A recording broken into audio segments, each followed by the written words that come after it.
5 key ways to reduce your hunger cravings. Your body produces a host of hormones, and a number of which are involved in your hunger and satiety, your appetite hormones.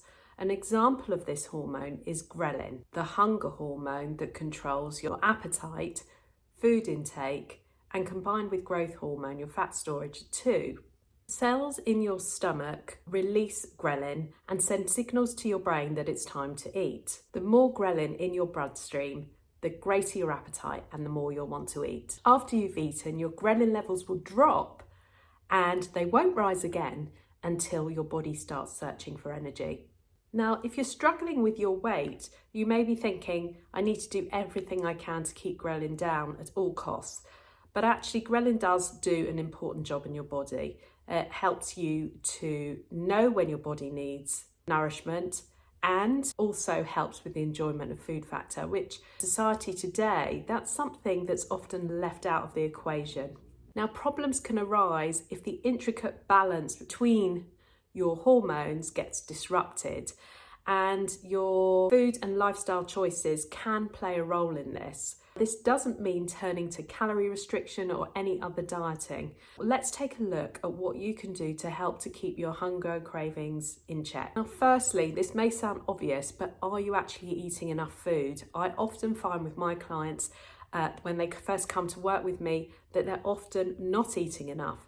And if you think about what happens with ghrelin when you are, your body, you're hungry, your ghrelin levels will be higher and you'll be searching for food, and that can often appear as cravings. Then people find themselves searching for the less helpful foods. So number one is make sure you're actually eating enough. The second way that you can actually help to reduce those hunger cravings is to add in high fibre foods. Now, when I say high fibre, I don't mean just loads of wheat bran and things like that. I'm talking add in a variety of vegetables, sorts of different plant-based foods, nuts, seeds, whole grains, something that's often missed out of diets, legumes, lentils and beans.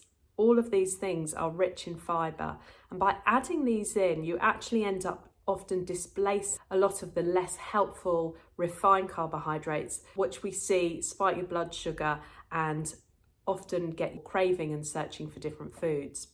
Number 3 is ensuring that you are having some form of protein with each meal. Now, protein can be animal protein such as eggs, fish, meat, poultry. The plant-based proteins are things like tofu, beans, lentils, and to some extent nuts and seeds too.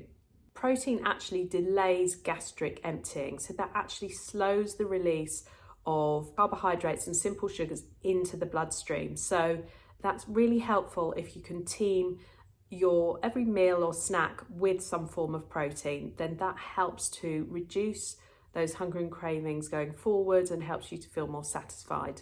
Number 4 is reducing stress, and this may sound like a strange thing to you. Actually, it's a really important one. Studies have found that chronic stress actually increases ghrelin in the bloodstream. So again, that gets you searching for more food and feeling more hunger and cravings. But it also adds to the emotional eating element as well. So how can you reduce stress? Well, this is something I talk about in my book a lot and give a lot of different ways that you can do that. But just as some examples, doing some kind of breath work, meditation, mindfulness, yoga, having some time and space, going out into nature, being out in green open space, going for a walk, all those things can help. And my 5th way that you can reduce your hunger cravings is to actually prioritize good quality sleep. Sleep deprivation leads to increased levels of ghrelin. So we really need to focus on our sleep, and prioritizing that doesn't mean getting stressed about it, but some simple things that you can put into place to really help with that. So getting into regular sleep routines, that means waking up at similar time in the morning, going to bed similar time at night, reducing your exposure to bright lights in the evening, and especially the blue lights that we get from looking at screens, and exposing yourself to daylight first thing in the morning can really help with that. So all these things can really help, but remember that ghrelin is just one factor in managing cravings, and often cravings aren't physiological, often there's other reasons for cravings, and that's something I really delve into in my book as well.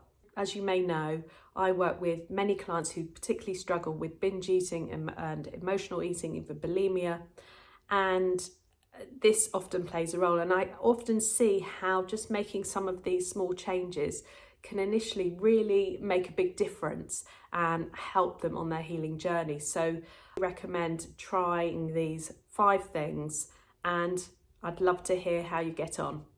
Until next time.